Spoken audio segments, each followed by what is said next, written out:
because I can't hear a word you're saying. I can't see worth a damn. I don't know what I'm doing here. But Danny is an old friend, and I love these conventions. And I figure if I have to be somewhere bothering people, I might as well be here.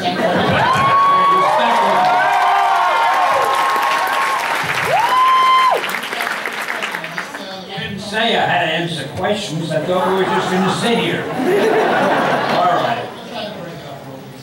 Yes, sir. Yes, hello, Mr. Lee. I just wanted to say first off that it's a distinct and sincere pleasure to have you here in Sacramento today.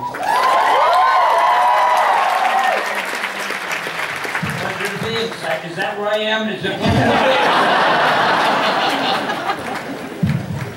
Two questions. One real quick one is, it's great to see you, the longtime face of Marvel Comics in all the movies and your cameos. And then we also like the Easter eggs at the end of the movies. I'm wondering, A, how that came up to, be a reality and if it's going to continue. And then the bigger question being, I've been a Marvel supporter all my life. And I've gotten into a couple, combats with DC fans. Wait a minute, did I hear an obscene word? There might be... Never to be uttered again, sorry. But, I feel like I've watched the Marvel company grow. It's just something... Question, sir, please.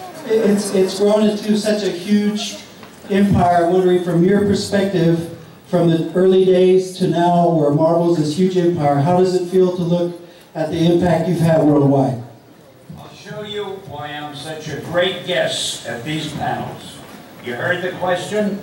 I like to give an answer that really grips you. Feels good. I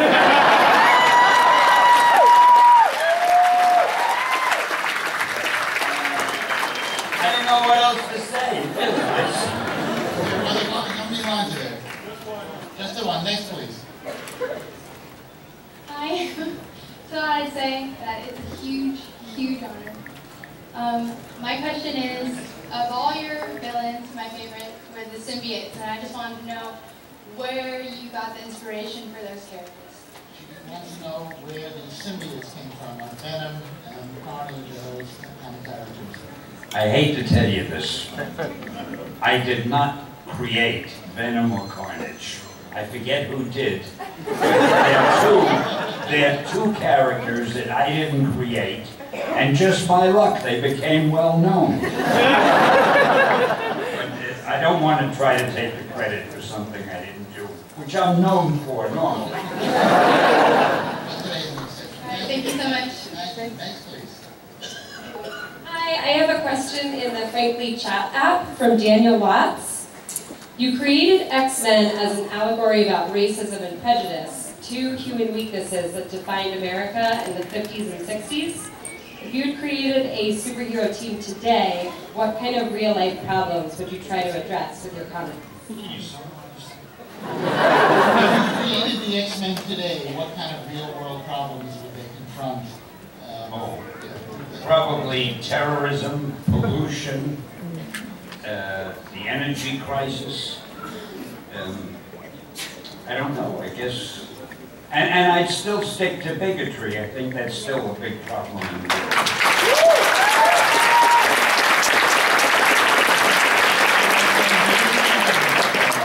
With one exception, it's perfectly okay if you want to dislike DC Comics.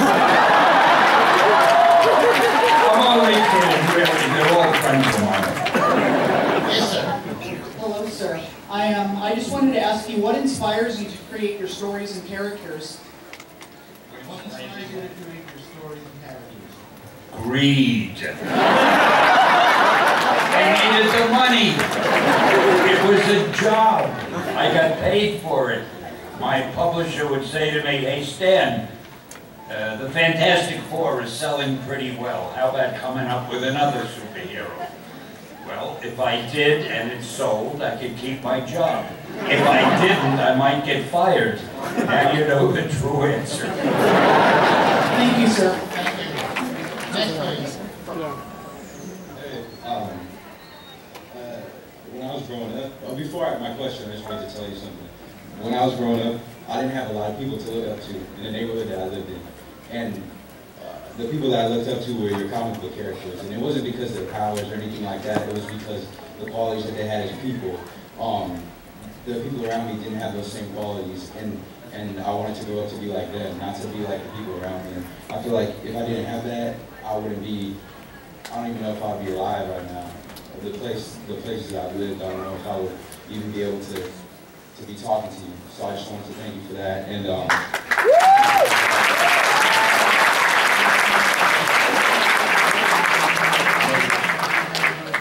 a difficult situation, your character is a role model for making to be successful today. Thank you very much. So send me money. No, I gotta tell you, it's incredibly frustrating. It's not that I don't hear. I heard you talk, but it's my audiologist says it's clarity. I have trouble making out. For me, it sounded like, I hear the sound and I can't make out the words, and I want to tear my hair out. What little is left. And I have the same problem with seeing. I know there are people there, but I only see a mask. My luck, him I can see. You had a question, sir. yeah, do you feel a disconnect with the characters? Because all these big movies are coming out, these huge movies, and they take liberties with them to change things around and stuff like that. I heard him say they take liberties with the movies. How do you feel about the... Yeah. Doesn't bother me because the movies are so successful, and I have nothing to do with the movies, and I get a lot of the credit for them, so I'm not going to complain.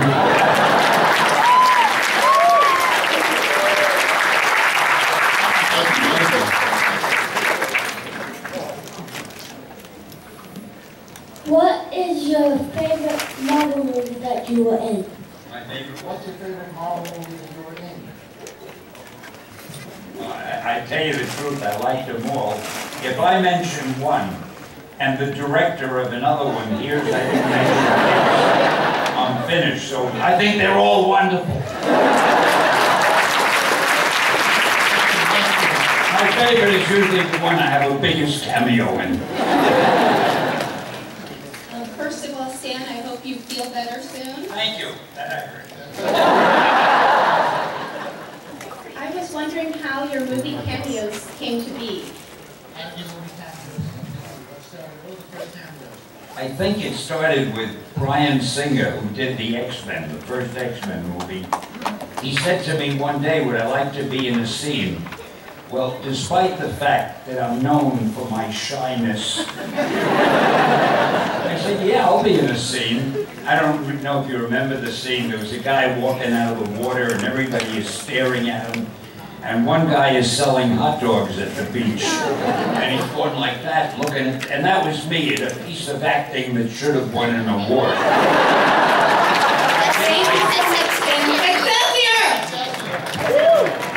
I know there's more to the answer.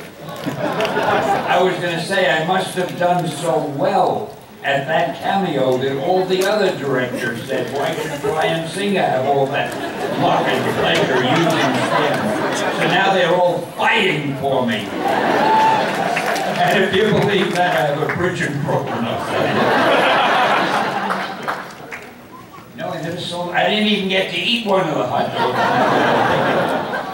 Okay, who's next? Another question from the Frankly Chat app from Brian.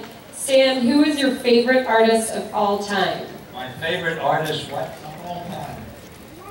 You know, they're all so wonderful. The one I did the most work with, though, and the one who was the most successful, I guess, was Jack Kirby.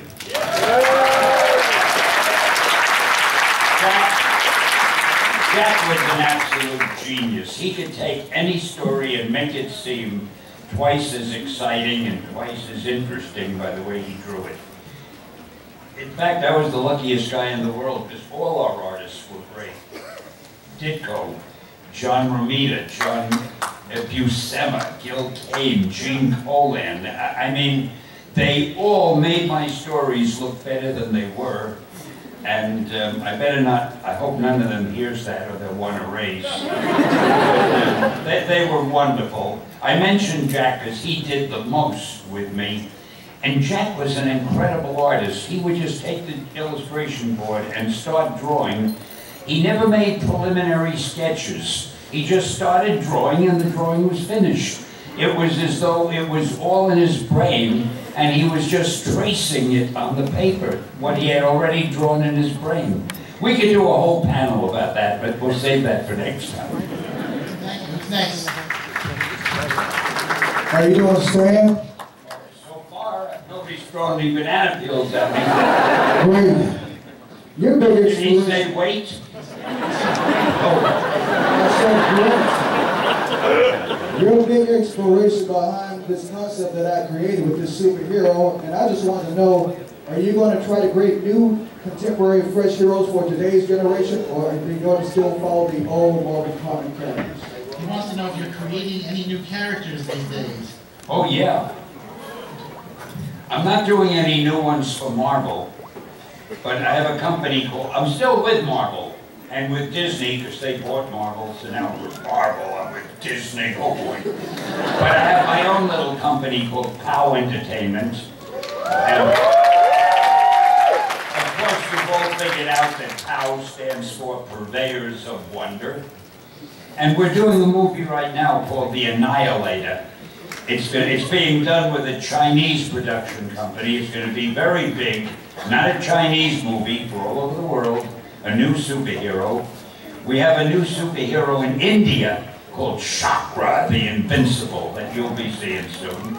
And we have a few new ones we're working on that I can't tell you the names of, but we're doing them with American production companies.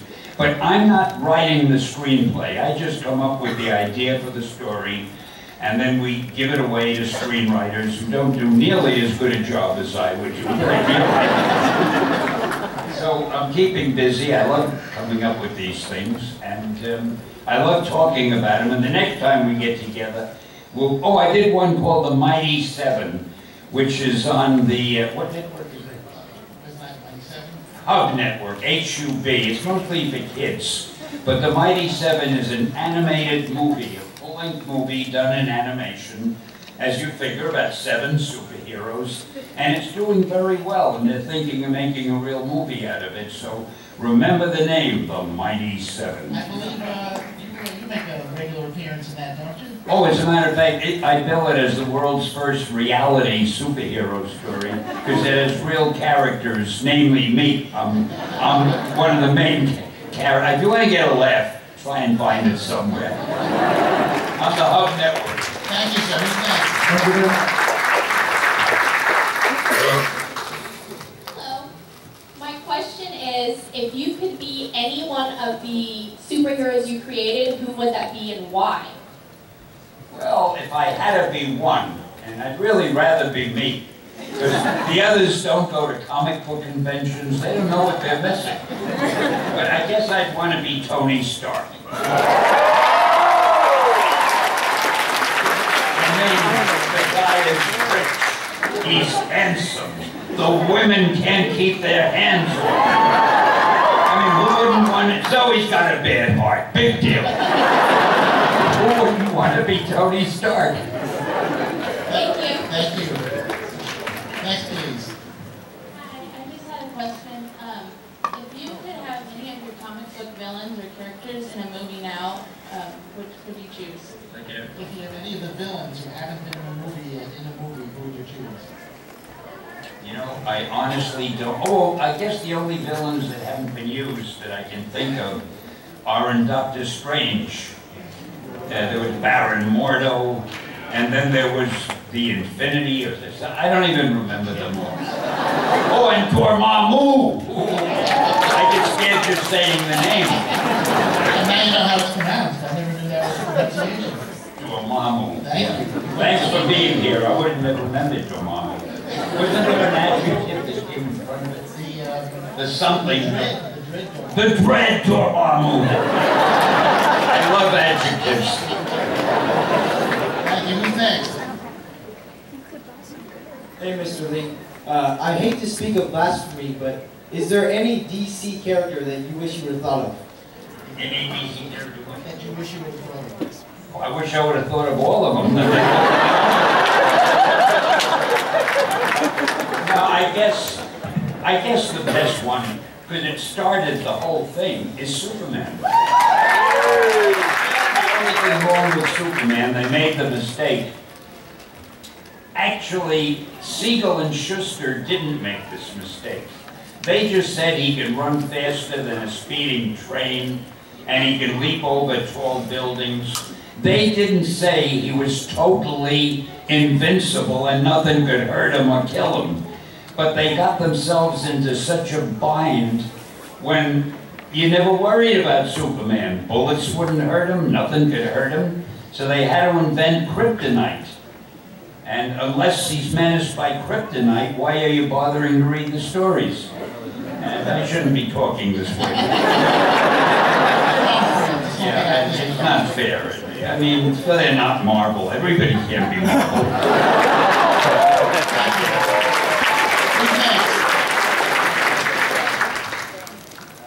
Stan the Man Lee. My name is Brian, and first of all, I just want to say thank you for creating all these great characters for us to read about and to look up. Oh, you're welcome. My question is what has been your favorite representation of your characters in a film? Like, what has been like one that you saw, you're like, wow, that is, Thor, that is. What's been your favorite film representation of your characters?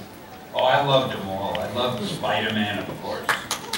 Iron Man could have been better. I thought that Thor was great. Captain America, nobody thought it would be as good as it was. I was a little disappointed in the Fantastic Four because I thought they did what was the villain? No, not Galactus. Oh, Galactus 2.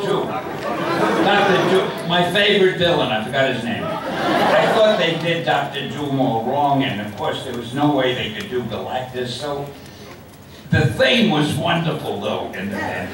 And Chris, who played the burning guy, the Human Torch, he was so good that they made him Captain America. How that happened?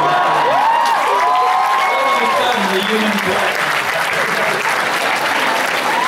No, I loved it, and I'm the only guy who started Daredevil, Ben Affleck.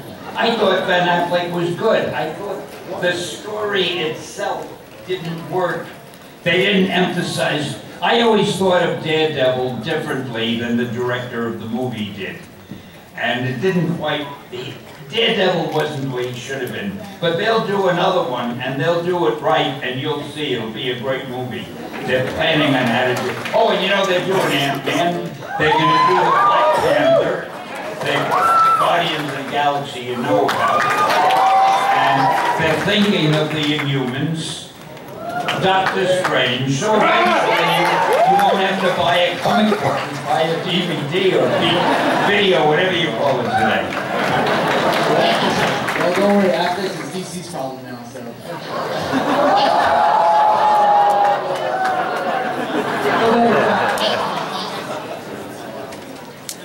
It feels terrible to be sitting up here. What did he say? What was that? Who's that? Where do I look? What did he say? Sorry, I don't hear you. All right. Who's next? It gives him a job. I actually hear you perfectly, but I don't want this man walking the street.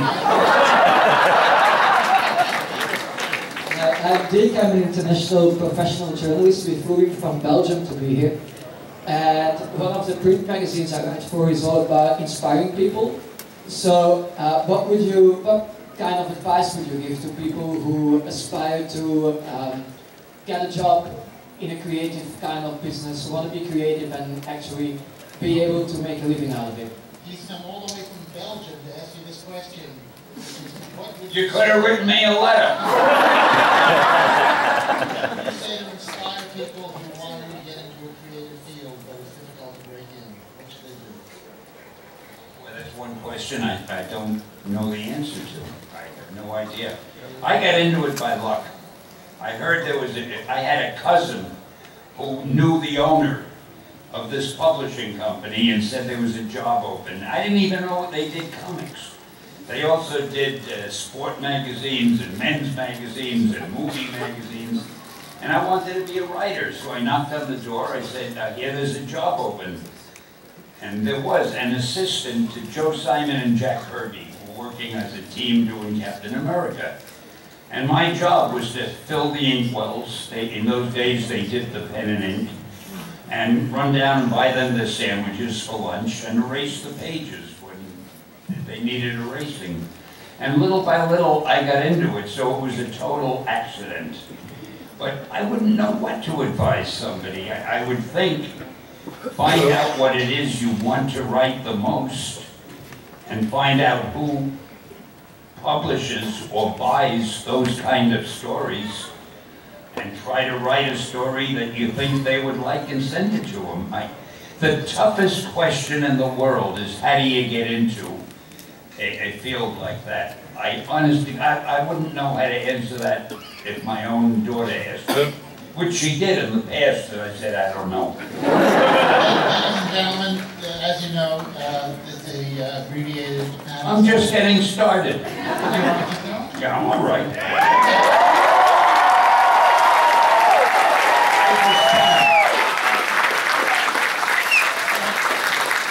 Time and a half with his overtime now, so. He said he's going to stay a little longer. Does somebody else work from home?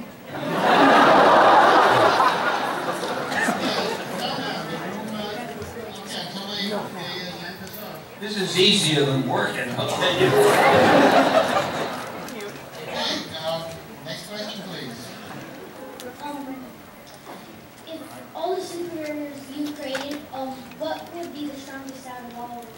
Who's the strongest superhero? Well, probably a toss-up between Galactus and maybe the Hulk, who never can. You know, people used to say to me, if this hero and that hero had a fight, who would win? And I always used to give the same answer. It depends on who's writing the story. You see, these are fictitious characters. Sorry. Thank you. Albert came in and hear that. Who's next? Hello. Yes, sir. Pleasure to meet you. My major question is, I've been reading a lot of Marvel and DC over the years, and I've been wondering, why is it that in all the DC and Marvel crossovers, Marvel characters are always like eating dust? His impression is that in all the Marvel DC crossovers, the DC characters seem to win over the Marvel characters. Why is that? Probably because I wasn't in charge of it. I didn't know, there's only one crossover I know about. Years ago when I was there, we did a Superman SpiderMan crossover, and I guarantee you that Superman didn't win. It must have been a draw. You're right, he didn't win. That's good. We have time for two more quick questions. Where did that announcement come from? Is God whispering?